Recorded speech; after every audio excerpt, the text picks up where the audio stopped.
Hi, this is Lauren with Illinois Learn to Hunt, and today we're going to do something very cool. We're going to have Mr. Dave Scifres, an extremely active and accomplished trapper here in Illinois, teach us how to make an Illinois legal snare in your garage, workshop, house, whatever you got.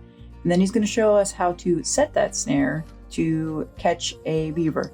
Now remember, here in Illinois, we can only use snares in the water. Unlike a lot of our surrounding states, we can't use snares or cable restraints on land here, so water only. And then he's going to talk to us a little bit about why you might want to think about joining your local trapping association, which for us in Illinois consists of the Illinois Trappers Association, or joining our local chapters of Fur Takers of America. So before we get started and I introduce Dave, I want to take a moment to note that what we're going to talk about today are snares and sets that are legal as of right now, which is early 2026. Regs can and do change, so please double check what is legal to use right now in Illinois whenever you're watching this video in the future.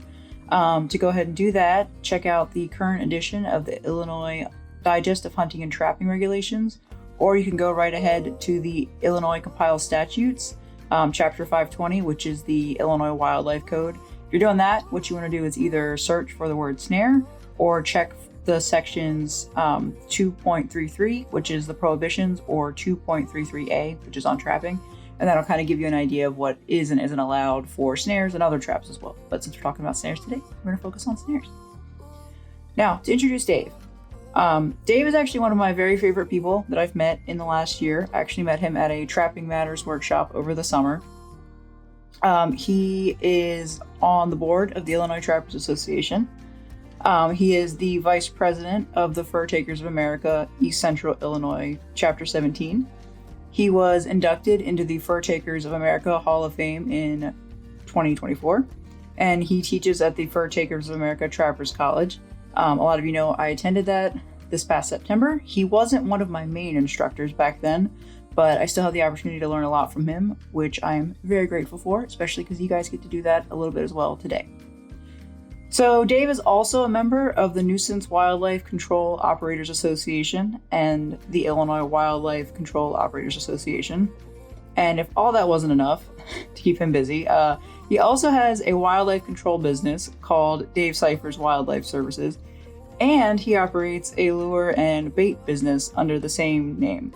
So we're very lucky to have Dave and being willing to help us out today, let us pick his brain. So I'm going to stop talking now and turn it over to the expert. Hello. We're going to talk about snares. And in Illinois, we can only snare in the water, so it's beaver snaring that we're going to be talking about.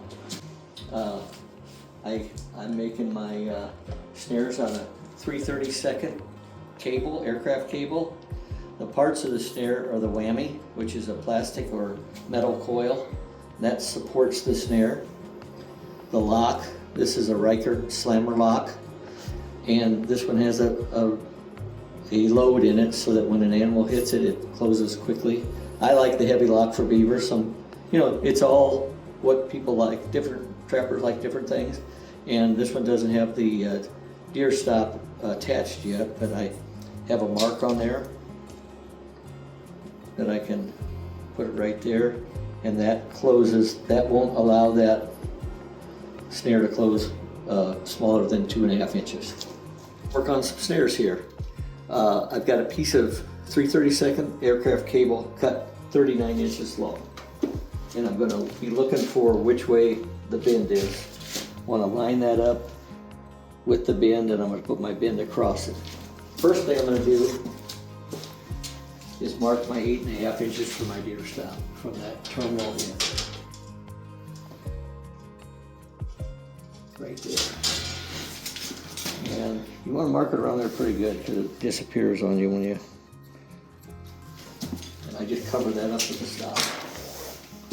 Then I'm going to put my terminal barrel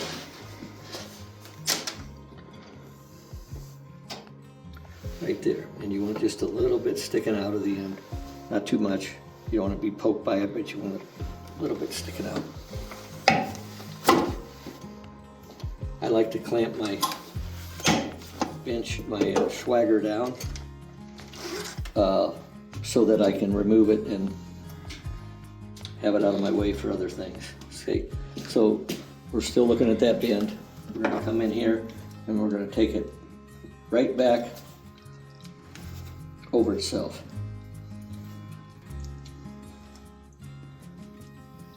Come down on both sides of the cable like that. Even give it a little pinch like that. Get on that black floor. Pretty good there. Mm-hmm. First thing we want to do is we want to load this. So let's go over here. I'm going to pull down here and slightly lessen up as I go. So I want to pull real tight, have tension on my right hand. A little bit more. Let's see what that looks like. So if you imagine that put together, I want to put a little more right in here.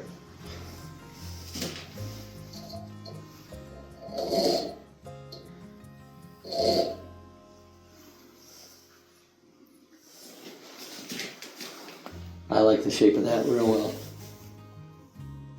That's the shape of the beaver coming through.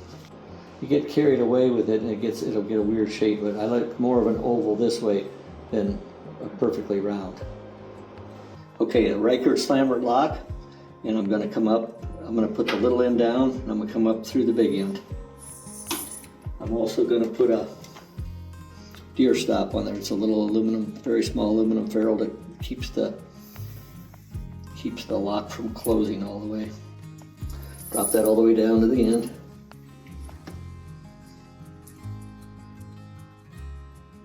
Run the cable back through it. When it closes, it's going to go like that. So we're going to crimp our deer stop on there, and we're going to do it so that it's flat to the inside of the loop, so you don't get any fur damage or doesn't catch any fur, or as minimal as we can. And then this just needs to be barely crimped on there. Just tight enough to hold it, and it's on the inside. Then we're going to put a whammy on there, and you can tell these have all been reused. They're dirty, but it doesn't hurt a thing. Slide that on there, and then double ferrule and a swivel. Come back through, and I crimp it about 3 times. You don't want the butt ends sticking out very far, because those are pretty sharp and they'll poke you, so they can be sticking out a little bit when you start, and when you crimp it, it kind of sucks it back in. I like to make a pretty tight loop. So that's our snare, and what we're doing now is we're building the extension. In Illinois, we need to have that mid swivel.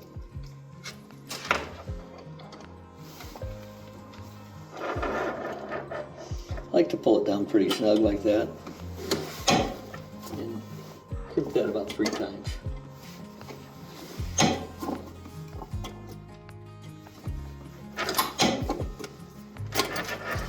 Then I'm going to take my extension here that I've cut. I've got that cut to 68 inches. And basically all this is the tag end. A lot of times this will be completely reusable. Just cut the snare off here, take all the parts off, and you can rebuild it starting from the extension if they haven't got it tangled around something. But you generally don't want to use the snare cable. The snare part is not usually usable the second time. Once it gets kinked up, it'll kink. Yeah. You want to, with that load, you want it to be nice and smooth. You want it to be a nice smooth pull. Yeah, nice and smooth. So the same thing here. I'm going back into my second groove there. Your swedger might be different. Here I'm called swaggers, swedgers. Heard it pronounced both ways. And you can hold it there and then adjust it. And they do make hand swedgers, which operate about like a bolt cutter. These are nice. And since I'm not doing snares full time or anything, I have this one so that I can just clamp it down and put it away when it's not in use. And here at the end, we're going to put the terminal end. We're going to use a a double ferrule. We're going to put our tag on there, and that's another one I'm just reusing it. Otherwise I just zip tie one on there when we're all done.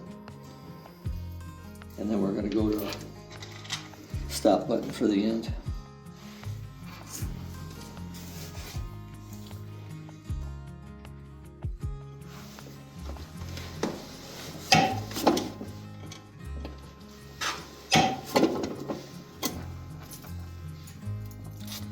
That gives you an adjustable loop that you can go around things, go around a tree, put your snare through. And you don't have to use any type of extension. It'll tighten right up. Just put it low enough that the beaver doesn't chew the tree off. You want to put it low to the ground. And if I put it on small saplings, I'll probably go around about 4 or 5 of them all the way around it. And then you can also use this with an extension cable. Let's show you that. Put everything out there. Take an extension cable, wrapped up nice and neat.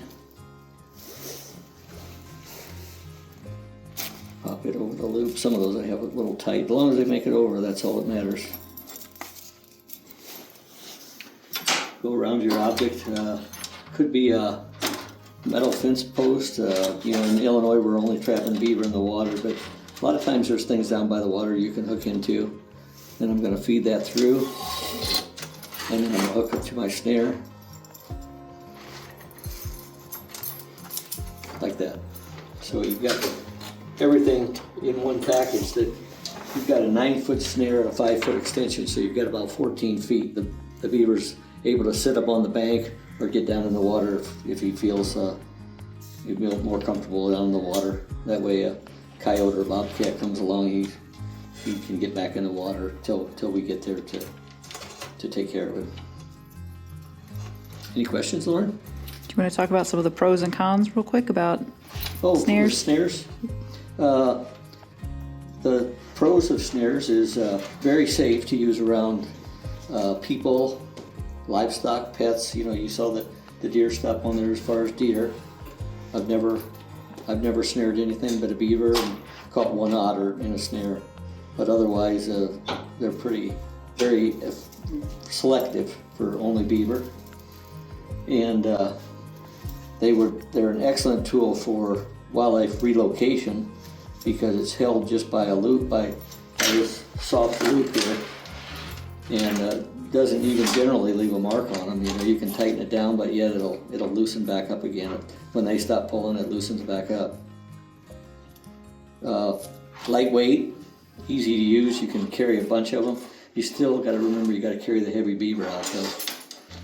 But that's a pretty good looking snare. And compared to like 330s and stuff for beaver, you don't have to.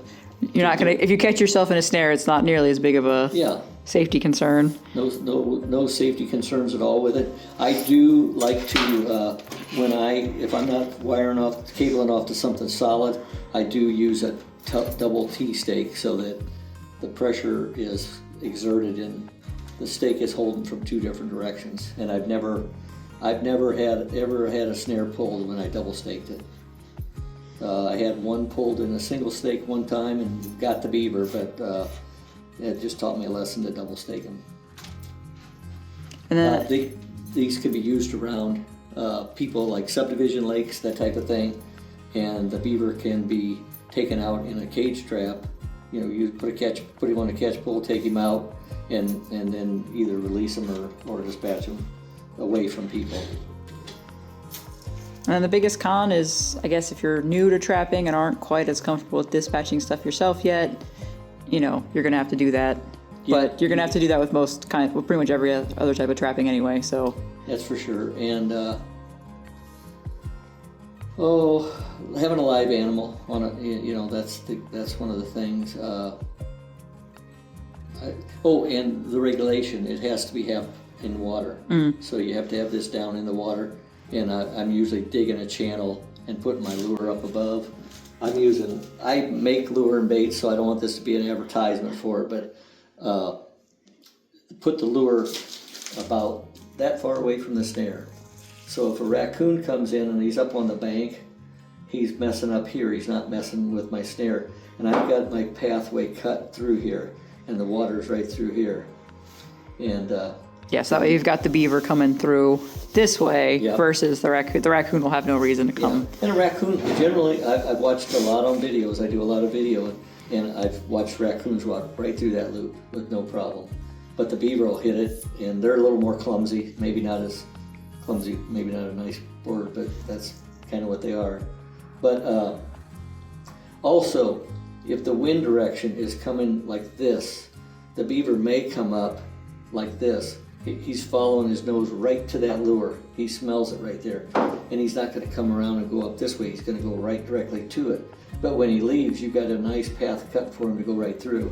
So I would guess that I'd probably catch over half of the beaver leaving the set after they've come and marked over the lure. And I've had them, with this particular lure here, I've had them visit a test site with no trap there, no snare there. Over 100 times I had 2 beaver come in and check it out in 2 nights. So I think any brand of beaver lure can be effective. I'm kind of partial to what I do. I'm going to show you how to make a snare set for a beaver. In Illinois we can use snares, but they have to be half submerged. So I'm going to use tile spade to get the water level down to where I need it to be.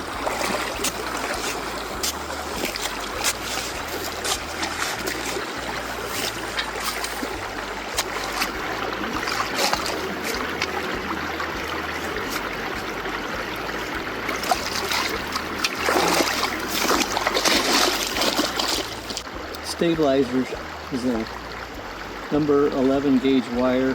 This is on a beaver shoe. Also can make it seem like a framing type stake, and the lead doesn't have to be very long.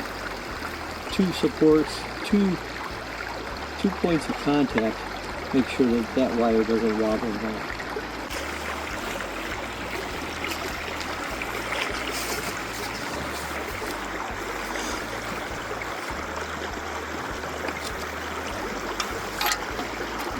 Too long, or the short one.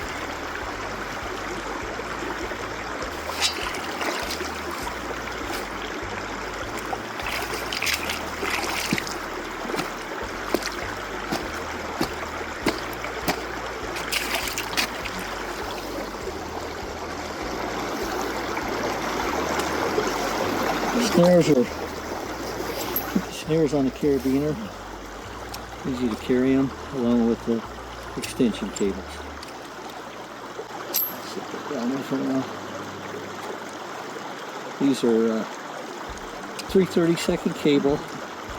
In Illinois, it can't be stainless steel. It's got to be like a galvanized aircraft cable. And I assume that's so that if they would happen to accidentally get left out, they would eventually rust away. This has a little bit of a load on it.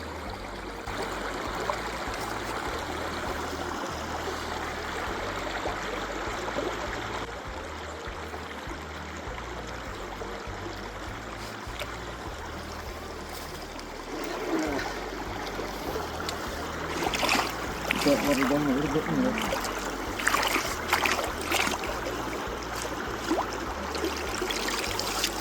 Take your extra dirt and just build up the sides of it. Makes it just kind of like a straw stack you do.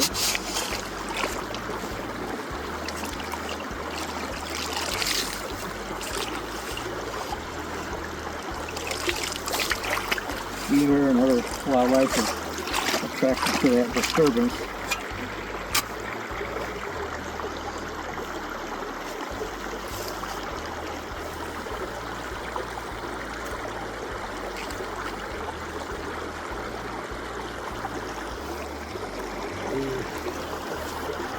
Okay, you don't have to go.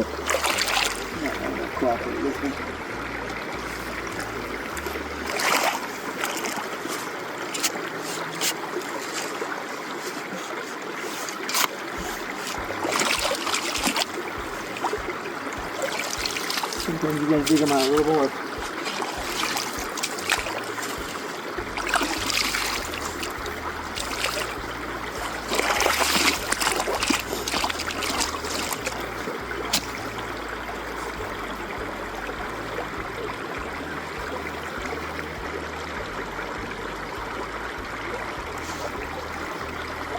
This end is going to be anchored with cross stake with 2 rebar T-stakes through it.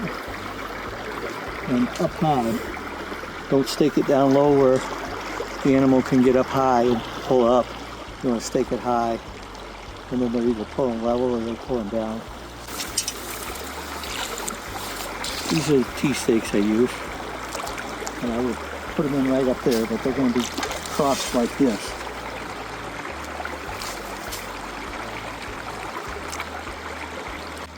And this snare has an opened end here, so you can make that any size you like.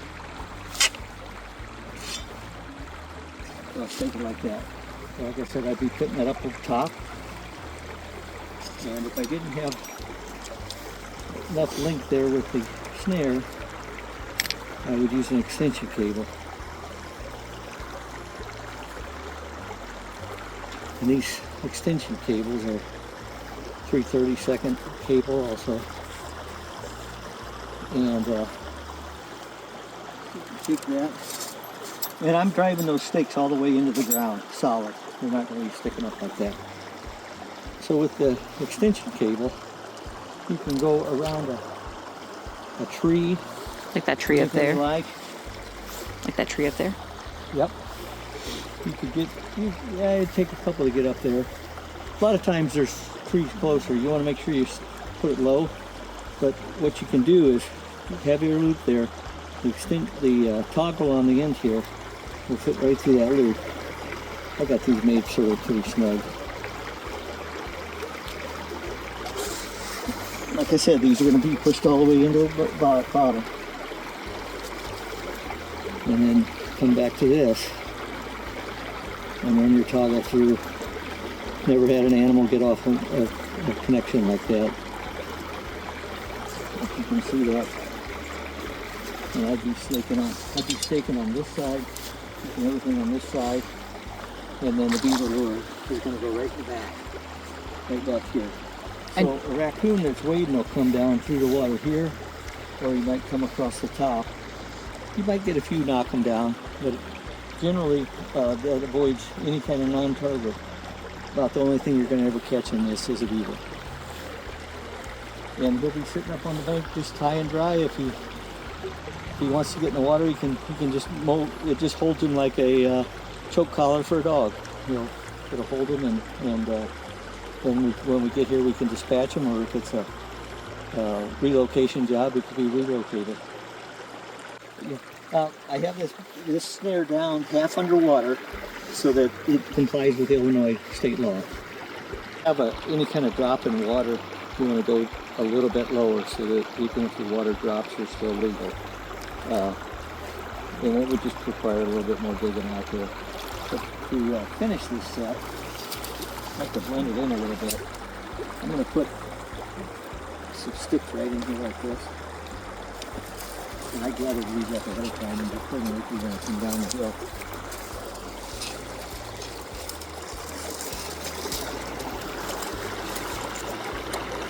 I'm basically breaking up the outline of that snare. And that snare's pretty shiny. Still has the factory oil on it. But that doesn't seem to bother the beaver. Now, you could also lock this in quite a bit more if you want. Using some dry grass.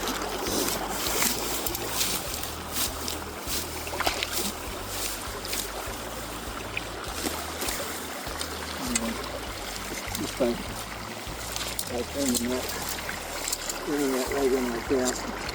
Take this on this side and flush it up. And give the beaver one shot going in there. And I'm gonna have my lure right here. Right at the back of this. Or you could even put it up in there like that. And that's a pretty effective set. for beaver. What kind of lure would you use? Well, it's my stuff. I'm using a couple different lures that I make. I make Iroquois, Mackinac, 1804 Lewis and Clark, and one called Moccasin Slide that doesn't have any caster on it. I don't really feel like beaver get real shy to caster. I feel like they might get shy to a location, but I think a lot of time it's the wind. If they have a wind that they feel safe going up on that bank, they'll approach it. But if the wind is at their back and they can't smell anything behind it, that's why they appear to be smarter in avoiding your set. I think it all has to do with their sense of smell in the wind. There you go. When I go to put things away, I like them neat and organized. They don't have to be, but it just makes your life easier. So I hold that in the palm of my hand right here, the lock right in the center.